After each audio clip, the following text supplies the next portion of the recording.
Hello friends, अस्तित्व news 22 में आप सभी का स्वागत है। दोस्तों, हम आपके बीच कुछ खास अपडेट लेकर प्रेजेंट हो रहे हैं। जैसा कि सरकार ने एनपीएस पर दिया बड़ा अपडेट। ओल्ड पेंशन स्कीम की डेडलाइन बढ़ाने को लेकर कही ये बात।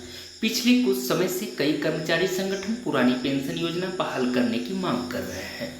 कर्मचारियों का मानना है कि ओल्ड पेंशन स्कीम में उन्हें एक निश्चित पेंशन मिलती है, जिससे उनके रिटायरमेंट के बाद की जिंदगी सुरक्षित रहती है। दोस्तों, केंद्र सरकार ने एक बार फिर स्पष्ट कर दिया है कि वह कर्मचारियों के लिए पुरानी पेंशन योजना को बहाल करने पर विचार नहीं कर रही है। लोकसभा में पूछे गए एक प्रश्न के लिखित जवाब में केंद्रीय मंत्री जितेंद्र सिंह ने बुधवार को कहा कि केंद्र सरकार के कर्मचारियों के लिए राष्ट्रीय पेंशन प्रणाली के बदले पुरानी पेंशन योजना स्वीकार करने की समय सीमा बढ़ाने का कोई प्रस्ताव नहीं है। बता दें कि यह कर्मचारी संगठनों के लिए एक झटका है। 2003 में शुरू की गई न्यू पेंशन स्कीम केंद्र सरकार के कर्मचारियों के लिए न्यू पेंशन स्कीम की शुरुआत 2003 में की गई थी।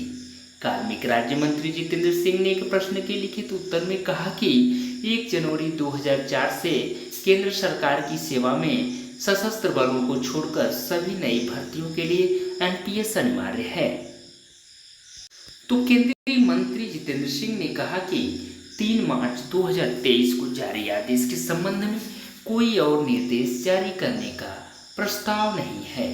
क्या है पुरानी पेंशन योजना और एनपीएस में अंतर? तो दोस्तों, पुरानी पेंशन योजना में कर्मचारियों को रिटायरमेंट के बाद एक निश्चित राशि पेंशन के रूप में मिलती थी, जबकि एनपीएस में कर्मचारी और सरकार दोनों एक निश्चित राशि का योगदान करते हैं और रिटायरमेंट के समय यह राशि निवेश के आधार पर बढ़कर कर्मचारियों को मिलती है। तो दोस्तों, पुरानी पेंशन योजना बहाल करने की लगातार उठ रही मांग। पिछले कुछ समय से कई कर्मचारी संगठन पुरानी पेंशन योजना बहाल करने की मांग कर रहे हैं।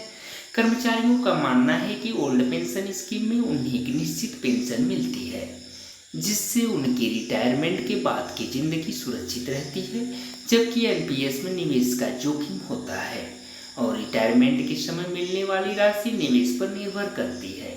सरकार का क्या तर्क है? सरकार का मानना है कि एनपीएस एक बेहतर विकल्प है, क्योंकि इसमें कर्मचारी भी अपना योगदान करते हैं और निवेश के माध्यम से धन बढ़ाने का मौका मिलता है। इसके अलावा ओपीएस को बहाल करने से सरकार पर वित्तीय बोझ बढ़ जाएगा।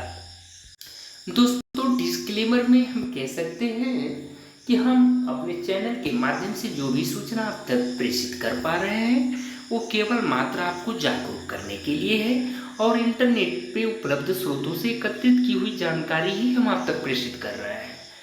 हम व्यक्तिगत कुछ भी आप तक प्रेषित नहीं कर पा रहे हैं। हम किसी भी राय दावे का समर्थन भी नहीं करते दोस्तों। और रही बात जानकारी की सटीकता एवं विश्वसनीयता की, तो आप सभी दोस्तों से अनुरोध है कि आप सभी स्वतंत्र रूप से सत्यापन कर सकते हैं। आपका बहुत बहुत आभार दोस्तों, बहुत बहुत धन्यवाद। थैंक यू सो मच दोस्तों, ऑल ऑफ यू।